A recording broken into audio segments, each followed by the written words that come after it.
Hello everyone. So in this video I will quickly explain 1.16 Ender Dragon in Minecraft Bedrock Edition. Um, so I will take for granted that you know and are familiar with my findings of the 1.21 Dragon and what I said in my PDF.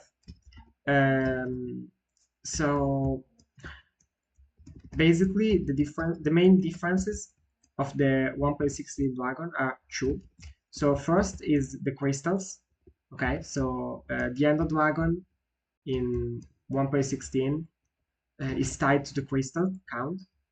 And the second thing is the the fact that the dragon uses a bit different nodes.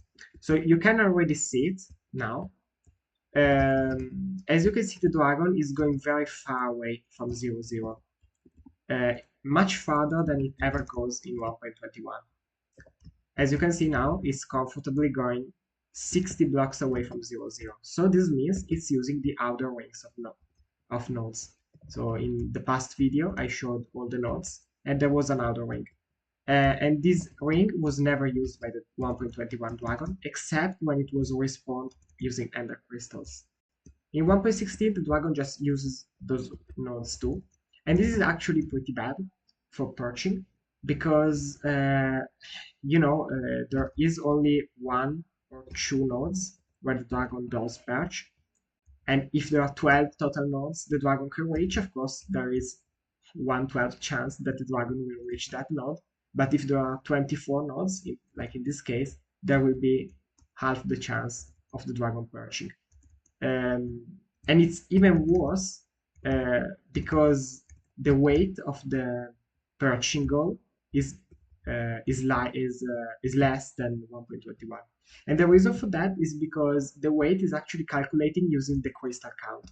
So basically it will be 1 divided by the crystal count plus 3, and this will give you the probability of the dragon perching. So as you can see, here is all the values. So for no crystal destroyed, there will be a 7.7% chance of the dragon choosing this goal. And as you can see, even if you destroy just 1 crystal, it will increase. And if you destroy 9 crystal, it will increase by 3 times, more than 3 times. Then if you destroy a 10th crystal, and I will show you another word, if you destroy a 10th crystal, it will be the probability of the perch will skyrocket because the dragon will stop using the outer ring. As you can see now, I destroyed all the crystals, and the dragon just is not using the outer rings. And now in survival, and I will show this because I did it in. It works in 1.21 too. Basically, if you destroy the crystal, it will start behaving like 1.21. If I stand here, right, this works in 1.21 too.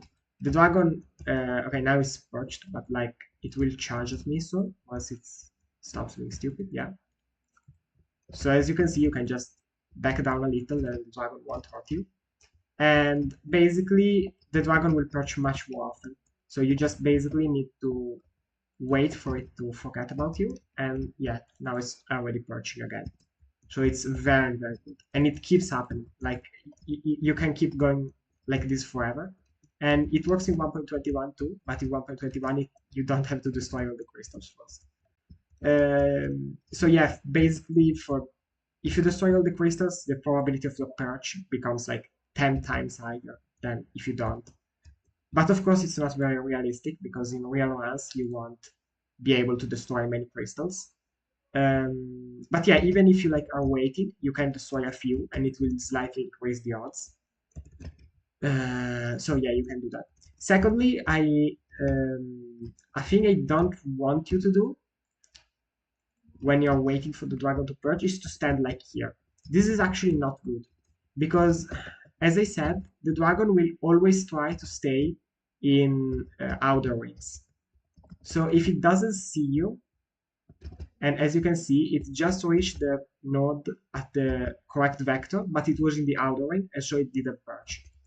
So if it does this, what it's doing right now, so it's just keeps staying in the outer ring and flying around, it's very bad.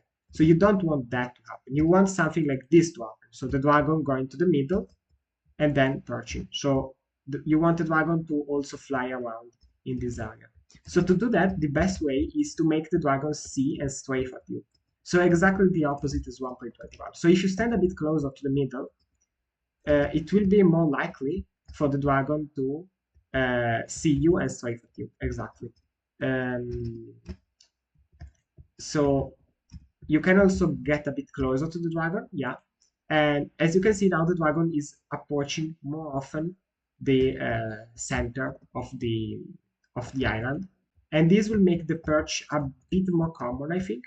But yeah, I guess it's pretty, it's still pretty rare, and it's not that good. You can also, and of course this will be better to avoid strafing, to just, yeah, it's perch now, to block yourself, right? Like I showed you in the last video. So this actually works in this version.